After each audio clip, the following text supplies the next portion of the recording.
Hello दोस्तों, मैं हरीश मिश्रा स्वागत करता हूं आपका अपने YouTube channel fine art education point में।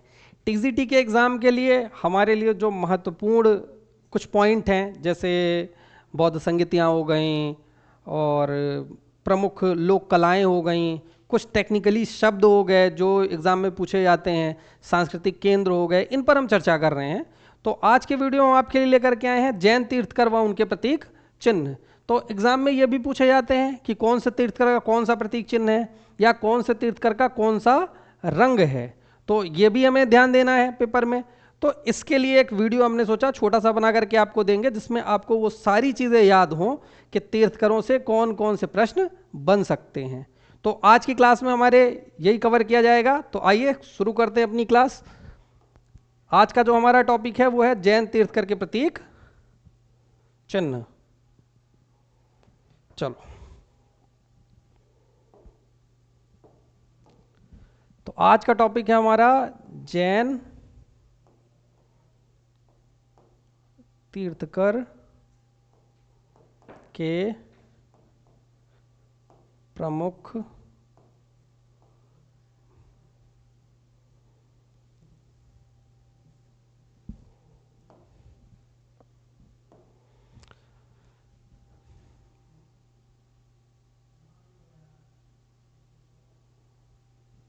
जैन तीर्थकर के प्रमुख प्रतीक चिन्ह।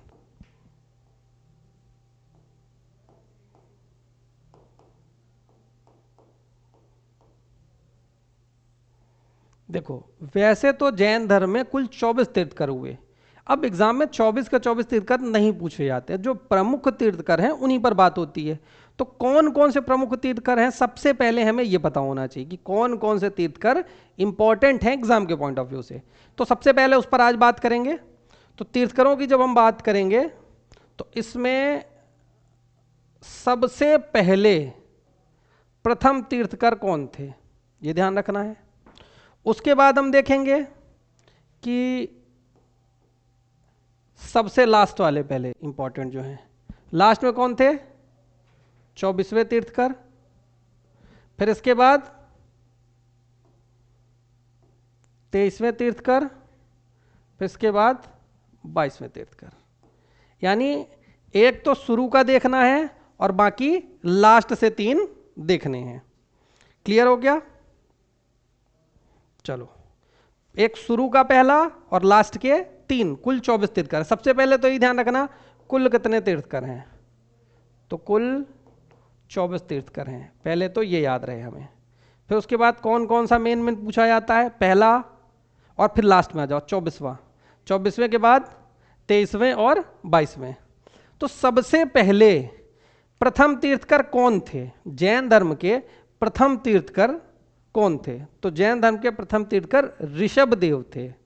क्या? तो पहले नाम याद हो। तो एक तो ये ध्यान रखो, प्रथम, 22वें,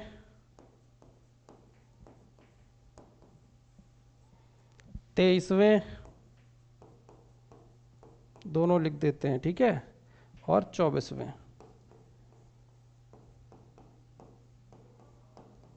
तीर्थकर। ठीक, तो प्रथम तीर्थकर की जब हम बात करेंगे तो प्रथम तीर्थकर हैं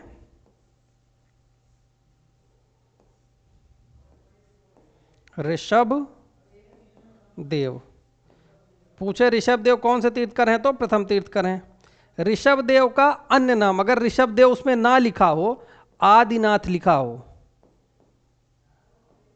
तो ये लगा देना, आदिनाथ भी ऋषभ देव का ही दूसरा नाम है। तो ऋषभ देव या आदिनाथ। उसके बाद दूसरा आएगा 22वें। 22वें तीर्थकर कौन है, तो 22वें तीर्थकर हमें लगाना है, अच्छा एक मिनट, पहले याद कैसे करोगे कि कौन से तीर्थकर कौन है।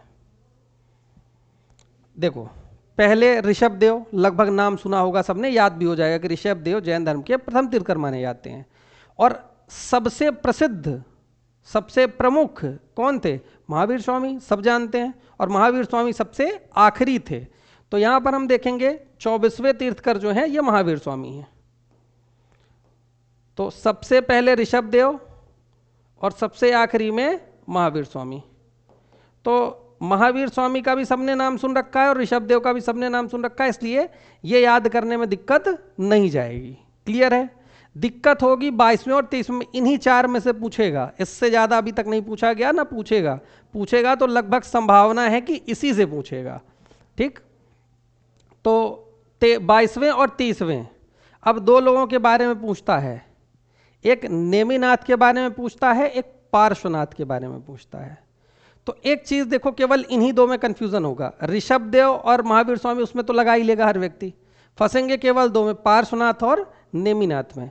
तो एक चीज ये ध्यान रखना, जैसे जब हम इसमें देखेंगे तो ये जो हमारा 3 बनता है, 3, ये कुछ सर्प जैसा नहीं बनता, जैसे सर्प की आकृति होती है, 3 जो है घुमा फिरा के बनता है, तो 3 में ही सर्प जैसी आकृति है। तो इसमें हम करेंगे जो 23वां है, ये 23वां जो है वो सर्प जैसे 3 बन जाएगा कि नहीं? इसी को देख लें ऐसे तो सर्प बन जाएगा ना। तो 23 नंबर जिनका है वो है पार्श्व सर्प। सर्प का उच्चारण पार्श्वनाथ में देखेंगे तो सर्प जैसा उच्चारण होगा, और इनकी जो संख्या है वो 23 है। तो ये ध्यान रखना 23वें कौन है, क्योंकि एक तो ये तो देगा ही हमें कि 23वें तीर्थकर कौन है, तो 23वें तीर्थकर हैं पार्श्वनाथ। अब आप नाम इनका लेकर के देखोगे, जैसे महावीर स्वामी, कोई सर्प जैसा उच्चारण नहीं हो रहा है, आदिनाथ नहीं हो रहा है, नेमिनाथ नहीं हो रहा है, पार्श्वनाथ में ही सर्प जैसा उच्चारण होता है। तो उसमें हम देखेंगे तो 23 नंबर, तो पार्श्वनाथ 23 नंबर के हो गए, क्लियर हो जाएगा इसमें। अब इसके बाद ये बचे, तो ये हो गए नेमिनाथ। कंफ्यूजन केवल नेमिनाथ और पार्श्वनाथ में होगा कि नेमिनाथ कौन से नंबर के और पार्श्वनाथ कौन से नंबर के। तो पार्श्वनाथ का मैंने बता दिया कौन सा होगा, जिसमें 3 जैसा होगा और 3 सर्प जैसा है, और सर्प जैसा उच्चारण पार्श्व में आता है, तो पार्श्वनाथ हो जाएंगे। ठीक है, अब ये हो गए पहले, सबसे पहले कौन से तीर्थकर का क्या नाम है, पहली चीज ये पूछी जाती है, ये बन जाएगी हमसे। दूसरा हमसे पूछा जाएगा इनका रंग क्या है। जैसे मान लो कोई किताब है, जैसे कालकाचार्य कथा किताब थी, कल्पसूत्र किताब थी, इनमें जैन तीर्थकरों को चित्रित किया गया। तो अब जैसे किसी किताब में 5-6 तीर्थकर बने हैं, अब ना महावीर स्वामी को किसी ने देखा, ना पार्श्वनाथ को किसी ने देखा, ना ऋषभ देव को किसी ने देखा, तो हमें यह कैसे पता चलेगा कि ये महावीर स्वामी की फोटो है कि ऋषभ देव की है कि पार्श्वनाथ की है, ये कैसे पता चलेगा? तो ये हमें पता चलता है उनके रंगों से। मतलब अगर 4 तीर्थकर बने हैं तो चारों को अलग अलग रंग से रंगा जाएगा, यहां तक कि 24 के 24 तीर्थकरों का रंग है अलग अलग, उसी रंग से हम पहचानते हैं कि ये कौन से तीर्थकर हैं। तो यहां पर देखेंगे तो ऋषभ देव का जो रंग है वो है स्वर्ण। कौन सा रंग है? स्वर्ण। ठीक, अब ऐसे समझो कि जैसे मान लो 4 तीर्थकर है, क्रम से पहला पता चल गया, फिर पीछे से आ जाते हैं 3 ले लेते हैं तो 4 कुल लेंगे। अब जैसे ऐसे समझो कि शुरुआत में जब आपको कोई काम देता है कि आप बढ़िया सा कोई चित्र बना के लाओ, तो आप उसे कोशिश करते हो सुंदर से सुंदर सुंदर सुंदर उस चित्र को बनाने का प्रयास करते हो कि कितना सुंदर से सुंदर हम उस चित्र को बना दें।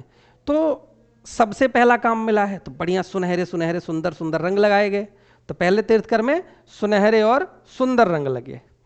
फिर उसके बाद दूसरा देखेंगे तो फिर कोई आकर के अगर आपको टोक दे कि क्या लगा रहे हो रंग इस तरीके के, तो आप फिर क्या होता है, दिमाग खराब हो जाता है जब कोई डिस्टर्ब कर देता है बीच में। तो फिर आप क्या करोगे, जो सुनहरा सुनहरा कलर कर रहे थे उसमें काला कलर लगा दिया, लो अब ठीक है। तो पहले में सबसे अच्छा लगा रहा था, फिर कोई आके टोक दिया तो उन्होंने काला रंग लगा दिया, ये लो। अब काला लगा दो तो सबको समझ में आ जाता है कि ये चीज तो खराब है, ये तो जानबूझ के। तो उन्होंने कहा कि ऐसे क्यों कर रहे हो, कुछ बढ़िया कलर भरो, कुछ अच्छा कलर करो।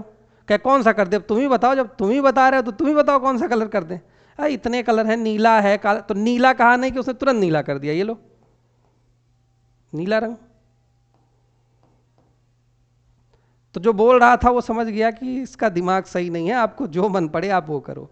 फिर उन्होंने फिर सोचा, और जो सन्यासी होते हैं, जैसे बाइजेंटाइन भी हम पढ़ते हैं, उसमें तो पढ़ते हैं कि बाइजेंटाइन कला में पीला रंग स्वर्ग का प्रतीक बताया गया है, और साधु सन्यासी भी पीले रंग को पसंद करते हैं। जैसे हम देखेंगे जो साधु सन्यासी होते हैं वो भगवा और पीला वस्त्र ज़्यादा धारण करते हैं। तो अंतिम में हम देखेंगे महावीर स्वामी का पीला रंग हो जाएगा। तो ये कैसे क्रम याद हो जाएगा? एक आदमी ने पेंटिंग बनानी शुरू की, बढ़िया सुंदर सुंदर रंग भर रहा था, कौन सा? स्वर्ण रंग। फिर उसको किसी ने टोक दिया तो उसने क्या कर दिया? का ये लो, कौन सा रंग भर दिया दोबारा? काला रंग। तो पहले स्वर्ण, फिर भर दिया काला। तो उसने कहा ये क्या कर रहे हो, कुछ अच्छे रंग भरो। कहा बताओ कौन सा भर दें? कहा नीला रखा, तुरंत नीला कर दिया, लो नीला कर दो। फिर उसके बाद कहा अरे तुम अपने मन से अच्छा करो, लास्ट में पीला करते हैं। तो एक तो इस तरीके से हम चारों का क्रम याद करके लिख सकते हैं। अगर चारों का क्रम नहीं याद होता तो दूसरी ट्रिक देखो। पार्श्व में सर्प था, पार्श्व में सर्प का उच्चारण होता है और सांप के काटने से नीला पड़ जाता है, सांप के काटने से नीला पड़ जाता है, इसलिए हम पार्श्वनाथ का जो प्रतीक रंग है वो नीला मानेंगे। महावीर स्वामी सबसे प्रमुख हैं, तो मेन जो है तो भैया उन्हें तो पीला कपड़ा ही पहनाओ। तो महावीर स्वामी का पीला रहेगा, पार्श्वनाथ का नीला रहेगा। और ऋषभदेव जिन्होंने धर्म की शुरुआत ही की तो उनका तो बहुत ही सुंदर बनना चाहिए, तो उसमें स्वर्ण रंग लगा दो। अब बच गया जो, उसमें काला कर दो, खत्म कहानी। बड़े आसानी से आप इस तरीके से याद कर सकते हो। नहीं होगा तो नाम से याद कर लो। महावीर स्वामी सबसे प्रमुख हैं और सबसे प्रमुख पीला, क्योंकि सन्यासी लोग ज़्यादातर पीला वस्त्र धारण करते हैं। ऋषभदेव ने शुरुआत ही की है, तो शुरुआत में तो सब चीज़ अच्छी अच्छी रहती है, तो यहाँ पर हम स्वर्ण कर देंगे, स्वर्ण रंग। फिर उसके बाद पार्श्व, सर्प के काटने से क्या पड़ जाता है? नीला, तो नीला रंग। और नेमिनाथ का काला कर दो, बस खत्म, ठीक। अब इसके बाद तीन चीज। सबसे पहला क्या पूछा जाएगा? कुल कितने तीर्थकर हैं? 24। कौन से तीर्थकर किस नंबर के हैं? पहले तीर्थकर कौन है? ऋषभदेव आदिनाथ। अंतिम तीर्थकर कौन है या 24वें तीर्थकर कौन है? महावीर स्वामी। 23वें कौन है? पार्श्वनाथ। 22वें कौन है? नेमिनाथ। ये हो जाएगा।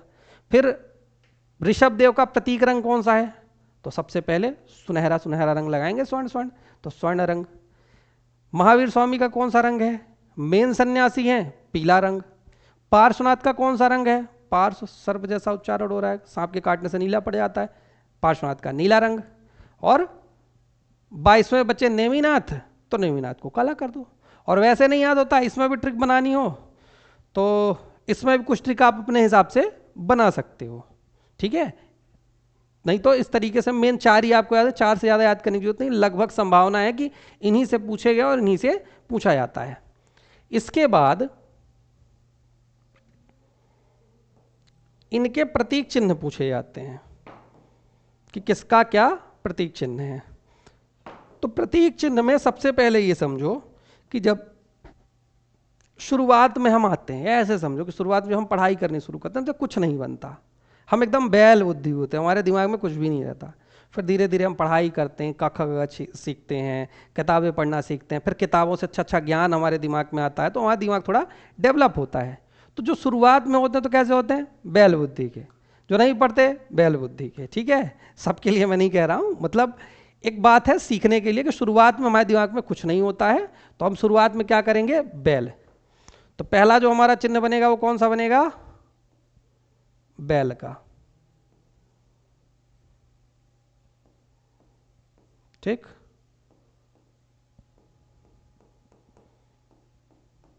पहले एकदम हम कैसे थे? बैल बुद्धि के। तो पहला चिन्ह हमारा क्या हो गया? बैल का, तो पहला बैल बन गया। उसके बाद दूसरा देखेंगे तो नेमिनाथ। नेमिनाथ का हमें क्या बनाना है? शंख।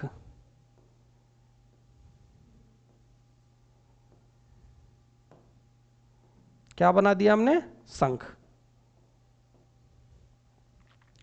तो पहले का क्या है? बैल। दूसरे का क्या है? शंख। शंख के बाद पार्श्वनाथ में सर्प, सर्प वाला उच्चारण है, तो सांप ही इनका प्रतीक चिन्ह भी है, कहीं और जाने की जरूरत भी नहीं है। और 23वें है, 3 का इसमें वो हो जाता है, और सर्प, तो इनका कौन सा चिन्ह है? सर्प, यानी कि सांप। अब महावीर स्वामी, महावीर स्वामी एक तरीके से देखा जाए तो जैसे बौद्ध धर्म में गौतम बुद्ध महावीर बुद्ध सॉरी बौद्ध धर्म में गौतम बुद्ध का जो नाम है उसी तरीके से जैन धर्म में महावीर स्वामी का नाम है। तो अगर बुद्ध का प्रतीक चिन्ह सिंह हो सकता है, क्योंकि होता ही है, सारनाथ का अशोक स्तंभ देखेंगे वो बुद्ध का ही प्रतीक है, सिंह की भांति उनका ज्ञान फैलेगा, उसी प्रकार इनका भी सिंह ही है। तो यहां पर हम क्या कर देंगे, सिंह। ठीक है, तो इस प्रकार हम चारों चित्र देखेंगे, प्रतीक चिन्ह हो जाएंगे हमारे, रंग हो जाएंगे, तीर्थकरों की संख्या कुल हो जाएगी और कौन से तीर्थकर किस नंबर के हैं ये क्लियर हो जाएगा। तो इस तरीके से अगर आप याद करोगे, स्क्रीनशॉट जिसे लेना हो स्क्रीनशॉट ले लो, आप बड़े आराम से इसको एक दो बार रिवाइज कर लोगे, ये चीज़ भी आपको याद हो जाएगी और संभावना है कि इससे एक प्रश्न एग्जाम में फंस सकता है। और अगर एक प्रश्न फंस गया और आपने उसको सही कर लिया तो ये मेहनत सफल हो जाएगी आपकी और हमारी। तो आज का वीडियो यहीं पर ख़त्म करते हैं, कल मिलते हैं किसी नए वीडियो के साथ। तब तक के लिए धन्यवाद।